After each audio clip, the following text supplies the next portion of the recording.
नमस्कार दोस्तों। आज हम यहाँ पर राहु के 13 सितंबर 2020 को होने वाले गोचर पर चर्चा करेंगे और साथ ही मिथुन लगन वाले जातकों पर उसके होने वाले प्रभाव पर भी चर्चा करेंगे और जानेंगे कि राहु के गोचर का आप पर कैसा प्रभाव रहेगा और आपके लगन के लिए राहु का ये गोचर क्या क्या लेकर आएगा। दोस्तों, राहु एक राशि में करीब 18 महीने तक रहते हैं और एक राशि में दोबारा आने में राहु करीब 18 वर्ष का समय लेते हैं। अभी राहु का गोचर मिथुन राशि में चल रहा है, जहां पर राहु का गोचर 7 मार्च 2019 को हुआ था। यह राहु की मूल त्रिकोण राशि है। इसमें राहु लगभग उच्च के समान ही फल देते हैं। इसी प्रकार केतु का गोचर धनु राशि में चल रहा है, जो कि केतु की मूल त्रिकोण राशि है।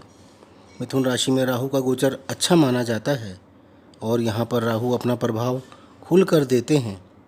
यदि किसी की जन्म कुंडली में राहु बहुत ही अच्छी स्थिति में है तो उसे अचानक से इतना दे देते हैं कि वह इंसान सोच भी नहीं पाता। और यदि किसी की कुंडली में राहु अशुभ स्थिति में है तो उसे ऐसा कर देते हैं कि वो सड़क पर भी आ सकता है। जैसे कि जुए में कोई व्यक्ति अपनी राहु की दशा या अंतर्दशा में एक ही दिन में अपना नुकसान कर देता है। कोई तो अपना घर या दुकान तक दांव पर लगा देता है और हार जाता है। आजकल के समय में कितने ही लोग मैच पर सट्टा लगाते हैं और हार जाते हैं, और जो जीतते हैं उनकी जन्म कुंडली में निश्चित ही राहु की स्थिति अच्छी होती है। राहु केवल बुरा ही नहीं करते हैं, कितने ही लोगों को उन्होंने रातों रात अमीर भी बना दिया है। जिसके पास कुछ नहीं था उसको राहु ने बहुत कुछ दिया है और उसे धरती से आकाश पर भी बिठाया है। और घमंड में जी रहे कितने ही लोगों को अपनी दशा अंतर्दशा में आकाश से धरती पर भी बिठाया है। राहु शनि के समान फल देते हैं, जबकि केतु मंगल के समान फल देते हैं। राहु की महादशा 18 वर्ष की होती है। जिनकी कुंडली में राहु शुभ स्थिति में है और उनकी राहु की महादशा शुरू हो गई है, ऐसे लोगों को राहु ने राजनीति, फिल्म इंडस्ट्री और कितने ही बड़े बड़े फील्ड में बहुत ऊंचे ऊंचे मुकाम पर पहुंचा दिया है। आप चाहें तो नेताओं, फिल्म स्टार्स की कुंडली खोल कर देख सकते हैं। ज़्यादातर की कुंडली में राहु शुभ स्थिति में ही मिलेंगे और उनकी लाइफ सेटल की स्टेज पर ही उनको राहु की महादशा भी मिल गई और वो चढ़ते ही चले गए। आज कई लोग देश की नामी हस्तियों में भी शामिल हैं। इनके अलावा राहु गंभीर बीमारियों के कारक भी हैं। शरीर में उदर रोग व कैंसर की गांठ व तरह तरह के इन्फेक्शन का कारक भी राहु ही माने जाते हैं। जो लोग बहुत ज़्यादा बोलते हैं उन पर भी राहु का ही प्रभाव होता है। आप उनकी कुंडली देखिए, उनकी जन्म कुंडली में या तो वाणी भाव में राहु स्थित होते हैं या उस भाव पर राहु की दृष्टि होती है। राहु का शुभ राशि में होना और उस भाव पर शुभ ग्रह की दृष्टि जातक को एक कुशल वक्ता भी बना देती है, और राहु का गलत राशि में होना या राहु पर बुरे प्रभाव होना जातक को उल्टा बोल बोलकर बहुत नुकसान करा देते हैं। और एक समय ऐसा भी आ जाता है कि कोई व्यक्ति उनसे बोलना ही पसंद नहीं करता। अंतरिक्ष की ऊंचाइयों पर पहुंचने वाले यात्री व अंतरिक्ष इंजीनियर की कुंडली में राहु बहुत ही शुभ स्थिति में होते हैं, क्योंकि राहु ऊंचाइयों के भी कारक होते हैं।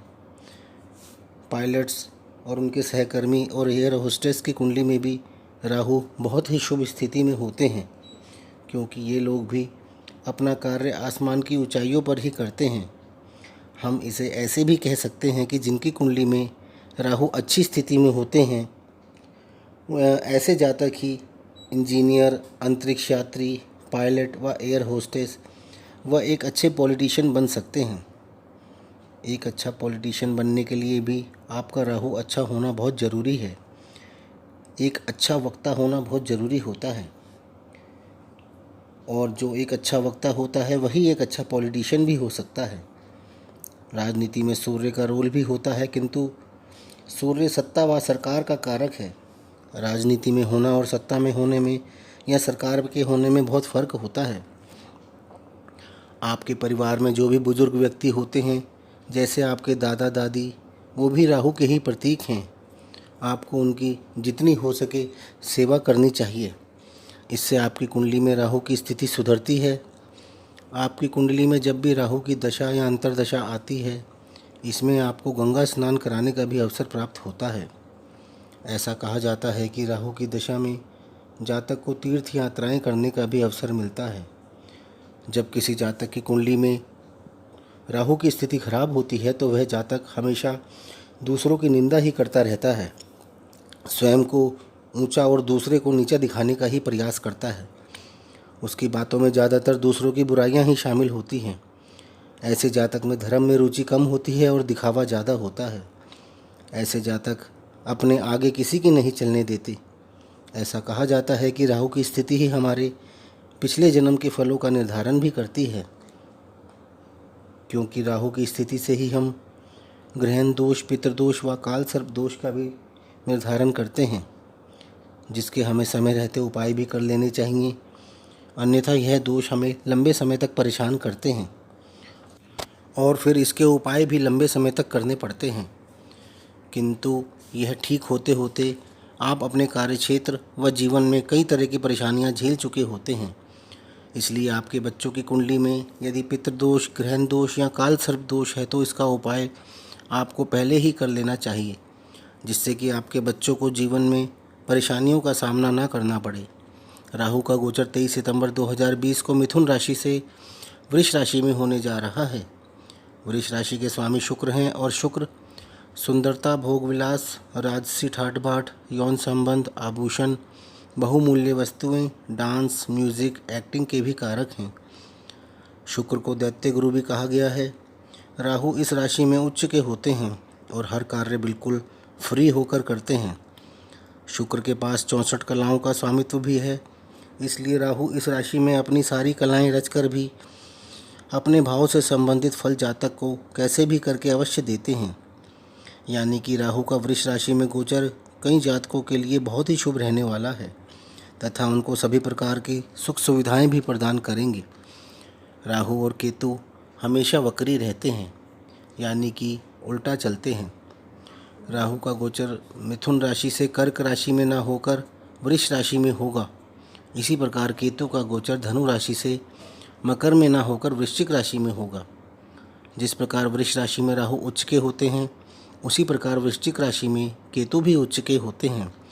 यानी कि राहु अपनी उच्च राशि में प्रवेश करेंगे और साथ ही साथ केतु भी अपनी उच्च राशि में प्रवेश करेंगे। हमें राहु के साथ साथ केतु के भी शुभ प्रभाव प्राप्त होंगे। तो आइए मिथुन लगन वाले जातकों के बारे में बात करते हैं और जानते हैं कि मिथुन लगन के जातकों पर राहु के गोचर का क्या प्रभाव पड़ेगा। मिथुन लगन के जातकों की कुंडली में राहु का गोचर अभी लगन में चल रहा है, जिस वजह से राहु अपनी सारी कलाएं रचकर भी आपके कार्यों को सिद्ध कर रहे हैं, क्योंकि आपकी राशि का स्वामी बुध है और बुध वाणी का भी कारक है। इसलिए बुध की दोनों राशियों में राहु अपने कार्य आसानी से सिद्ध कर लेते हैं।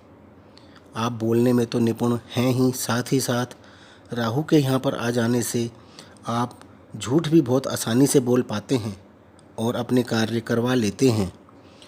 23 सितंबर 2020 को राहु का गोचर वृष राशि में आपके 12वें भाव में होने जा रहा है, जो कि जेल, हॉस्पिटल, खर्चे व बेडरूम का भी भाव होता है। आपने मिथुन राशि में गोचर के दौरान यदि बहुत ज़्यादा ही गलत कार्य किए हैं तो आपको इस समय में इसका फल भी मिल सकता है। हो सकता है कि आपको जेल यात्रा भी करनी पड़ जाए, आपको हॉस्पिटल का रुख भी करना पड़ सकता है, आपको विदेश में भी रहना पड़ सकता है। विदेश नहीं तो अपने ही देश में जन्म स्थान से दूर कहीं पर रहना पड़ सकता है। आपको इस समय में बेडरूम का सुख भी प्राप्त हो सकता है। आप यदि अनमैरिड हैं तो आपकी अचानक से शादी का योग भी बन सकता है।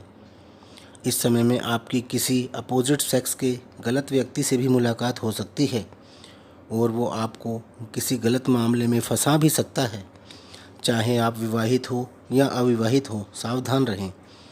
यहाँ से राहु की दृष्टि आपके चतुर्थ भाव पर, छठे भाव पर और 8वें भाव पर होगी। चतुर्थ भाव में कन्या राशि है, जहाँ पर राहु को अपने छलावे करने के लिए बुध का साथ मिल जाता है।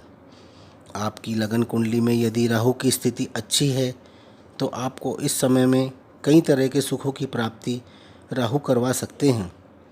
आपकी माताजी से भी आपके संबंध अच्छे रह सकते हैं। आपको पुराने कोर्ट केसों व कर्जों से भी छुटकारा मिल सकता है। जॉब में प्रमोशन के योग बन सकते हैं। जो स्टूडेंट्स हैं या किसी कंपटीशन की तैयारी कर रहे हैं वो सक्सेस भी हो सकते हैं। आपको अचानक से लाभ भी हो सकता है या आपको ससुराल पक्ष से भी लाभ हो सकता है। किंतु यदि आपकी जन्म कुंडली में राहु की स्थिति सही नहीं है तो परिणामों में अंतर भी आ सकता है। इसकी शुभता में कमी भी देखने को आपको मिल सकती है। तो दोस्तों, ये था मिथुन लगन के जातकों के लिए राहु का वृष राशि में गोचर के परिणाम। आपको यदि मेरा ये वीडियो पसंद आए तो इसे लाइक अवश्य करें और नए दर्शक इस चैनल को सब्सक्राइब भी कर सकते हैं। धन्यवाद।